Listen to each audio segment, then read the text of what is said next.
For his thoughts. And before I yield to my friend Mr. Duffy, I'd like to just revisit some of what you said. We've identified the problem as uncertainty. I think we're all confident of that based on talking to our constituents and job creators. And we, over the last 9 months, have passed a number of bills that support the different aspects of our plan to get this country moving again and creating jobs. Number one, fundamental tax reform. We need it on the individual side. We need it on the corporate side. Regulatory reform. We have passed countless bills that reform the regulatory process or address specific regulations.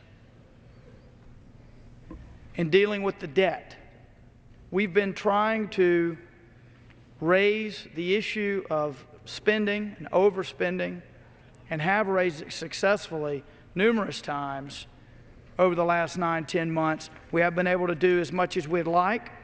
We are just one body here in the House. But dealing with the spending and forcing the federal government to live within its means has been and continues to be a priority.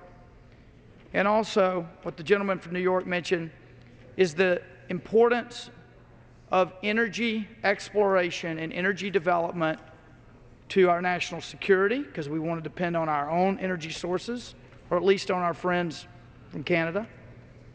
But it's also very important in terms of job creation.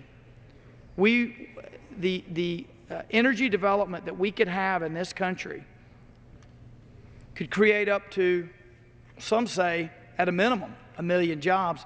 I was watching a new show on the networks last night on NBC, and they had a whole segment on what's going on in North Dakota with some of the shale drilling, and how there are just tens and hundreds of jobs waiting to be filled in this country, in that part of our country, because of energy exploration.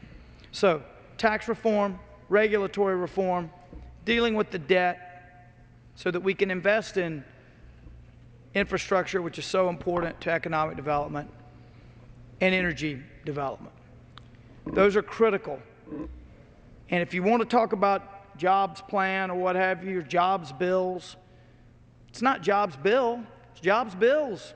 We've been passing jobs bills since January. In fact, as I indicated before, they're piling up like cordwood in the Senate. I yield to my friend, Mr. Duffy.